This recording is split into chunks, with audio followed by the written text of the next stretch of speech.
happening is because North Korea, right here, North Korea speeds up missile tests to send message to Trump. North Korea is throwing missiles up, some still experimental, to show the Trump administration the country is a serious international player. What do you want us to say? Oh, we acknowledge you and you are a superpower? That will never happen. Multiple U.S. officials told NBC News. 2 officials said it doesn't seem to matter to the Kim Jong-un regime whether the test succeeds or fail, and most have failed. He don't care. He just wants a show of force. On Friday, a missile capable of striking targets in South Korea detonated minutes after launch, scattering debris over land and sea. The missile, called the NK-17, is among those the officials said the North has launched, knowing they might not be ready. What idiots! They want to show they can, said one official. They believe they learn something new from every launch, success or failure. Which is true. Every time you fail or succeed, you learn something new so you can make it even better. It's like, oh, great. Like I said in the beginning of a couple of shows, when we were talking about North Korea, they will have nuclear capabilities within 4 years of within 4 years. So why let it go on now and nip it in the butt before something actually does happen? In fact, the Musadan, the most advanced missile the North Korean has tested, has failed 6 out of 8 times it has been fired in the past year. I can't connect at the moment. Try again in a little bit. Thanks, Cortana. Idiot. My Xbox is a dick. Anyways.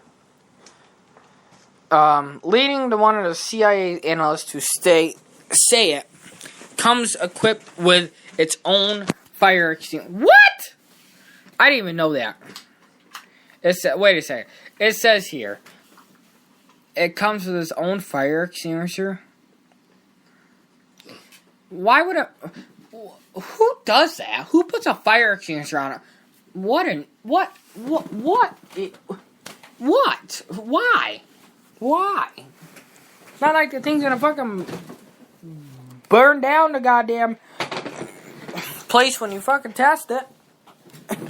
And I'm gonna tell you right now, if it blows up right there on the launch pad, that fucking little fire extinguisher ain't gonna help shit. I tell you. Some of the tests have broken new ground, like the successful February 12th test of mobile solid field missile that can be launched from a submarine. But most important to the North Koreans, said a second official, is the political symbolism and the message intended for Donald Trump. The North Koreans are setting a baseline with the new president. They are serious and want to make sure he knows. Oh, I'm pretty sure he knows now. The U.S. has also noted an increase in the tempo of North Korean launches, again attributing to the change to the inauguration of President Donald Trump in first 4 months of 2016.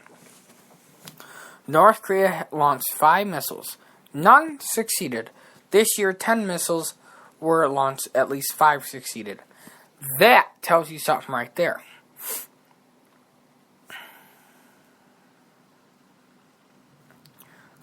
They believe they learn something new from every launch, success or failure. Like they said before, it's true, you do. And then, like for instance, we learn from our mistakes, Say someone steals something or anything like that. The possibility of them stealing again is slim, but it happens. It does. The criminals, but There were no launches between the election of Donald Trump as president and his inauguration. Then, during the next 6 weeks, Pyongyang launched 7, including the spectacular 4 missile deployed in early March that North Korean media described as simulating a nuclear strike on U.S. bases in Japan. It was meant to be a 5 missile display, but one of the missiles failed. Oh, that is the stupidest thing I've ever seen.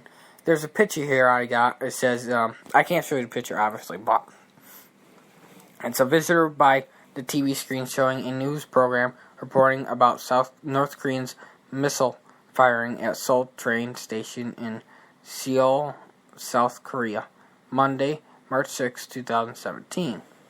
That's in Seoul.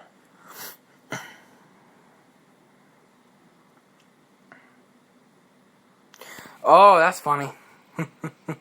A buddy of mine, if you ever watch Hardball on MSNBC, he just tweeted that he don't understand how the president can be so ignorant. Well, I agree with you, Chris. I don't either.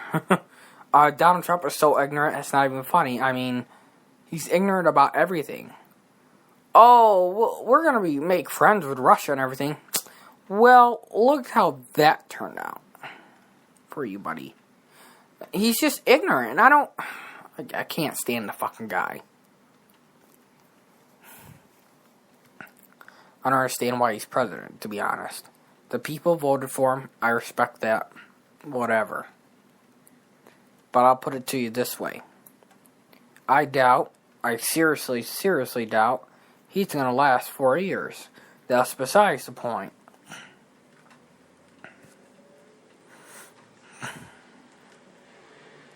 Well, on the other hand, good news is I see no tornado on my window, so I'm not going to die today.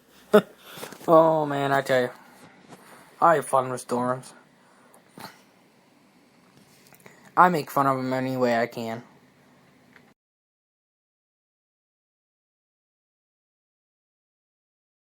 But yeah. Let's see what we got. You know, I'm going to do a little something different. We're going to report something.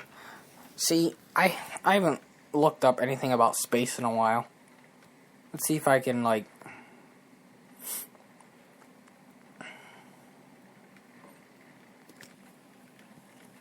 see. Tick, tick, tick, tick, toe.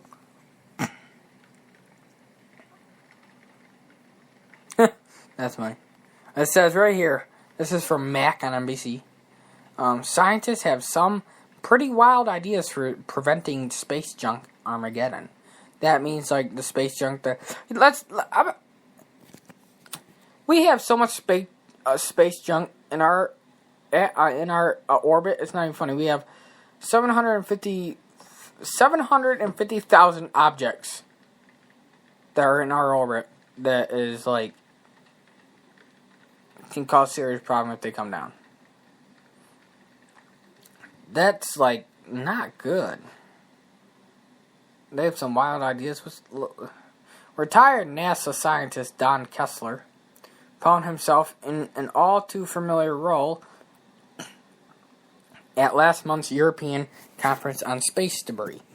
Warning of environmental crisis unfolding above our heads, 6 decades of rocket launches have left behind a vast trash heap in orbit around Earth. There are now some 750,000 objects larger than a half-inch, all whipping around the planet at about 20,000 miles per hour. At that speed, the impact of a small nut or bolt carries the wallop of a hand grenade. Even a pin-sized chip of paint. There may be 100 million such bits up there. Hits like a .22 caliber bullet. That's interesting. For any satellite or astronaut working in space, it's a serious problem.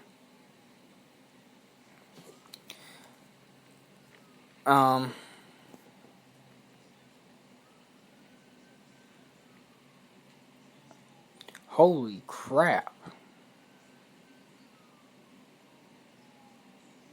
If you're looking at the image I saw, this image right here has a ball, right? It's in a metal plate. And it has a ball. The image shows what a small piece of space shrapnel can do in hypervelocity impact. Let me tell you something. If you saw this video, I mean not this video, but this picture, it would blow your mind, because it's a little ball. No, it's about almost as big as a marble, mind you. And this thing has to be at least steel, and it has to be at least, it's thick as hell steel, let's put it that way. It's industrial thick steel, and it blew a big asshole in the side of it. Like a big crater in the side of it. That tells you what could happen, you know. But it's not the whole problem. It's not the whole problem. As Kessler keeps reminding people in a now famous 1978 paper drawing on his research at NASA's Johnson Space Center. maybe it's named after me, Johnson. That's funny. He and his colleagues Burton Corpalez showed that collisions between pieces of debris in orbit could create more debris, leading to a potential chain reaction if the amount of junk multiplies exponentially. That effectively turns all of the low orbit into a no-fly zone, a worst-case scenario known as the Kessler syndrome. Already, the International Space Station bears numerous scars from impacts. In 2009, a dead Russian military satellite shattered a 50 million iridium satellite. Near misses are increasingly common. When Kessler arrived at the Space Debris Conference, though he had an unsettling sense of deja vu, there's an awful lot of repetition going on, and it looks like to me like there's not a lot of progress that has been made in the past 20 years, he says. Part of the solution everyone agrees is pragmatic. We need to control how much junk we send up. We require a coordinated global situation to a global problem. Brigitte Zipries, Germany's Minister for Economic Affairs, told those at the ESA conference releasing rocket stages at low altitudes so they could burn up would help a lot. So would forcing companies to make sure all fuel is vented from the rockets or deactivated satellites that remain in orbit. Exploding fuel is a major source for space shrapnel. At the conference, Hy Lewis of the University of Southampton pushed for a rule that would require new satellites to return to Earth within 5 years after deactivation. Even without intervention, objects orbiting fewer than 500 miles above the ground will come down within a few decades due to drag from the uppermost wisp of the atmosphere. That's true. Waiting for the atmosphere to clean up our mess is not going to be enough, however. Computer models show there's already enough junk in orbit to push us unnervingly close to the Kessler syndrome. There are many different ways we could remove or remediate objects, says space debris expert Thomas. Nope, can't say his last name. Not even going to try. From the University of Bern. But we need action. We need to go forward now. I agree, we do need to go forward, and we do need to do something about it, because we need this planet needs hope, for our children or our, kids' children. We need this, we need to keep this planet alive for another 4 billion years. You know what I mean?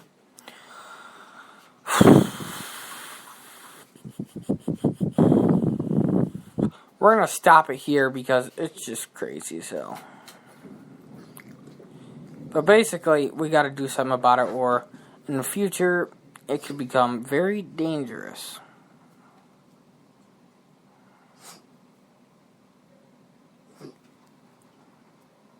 Ho That's cool.